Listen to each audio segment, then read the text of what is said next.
पनि भन्दिन, तर सबै नेता उस्तै हुन् भन्ने भाषा मन्जुर छैन मलाई।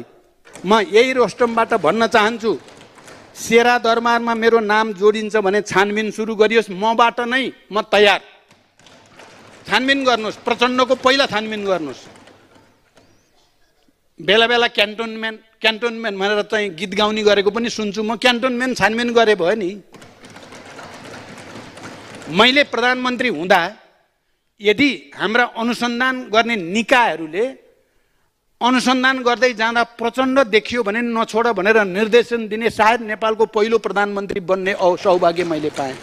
म आज यो सम्मानित रोस्टममा भन्न चाहन्छु, शेरा दरबारमा मेरो कहीँ कतै कुनै किसिमको संलग्न छ भने छानबिन गरियोस्। यति भनिसकेपछि अहिले प्रधानमन्त्रीजीको बारेमा उठेका तमाम कुराहरू खाली गिरिबन्धु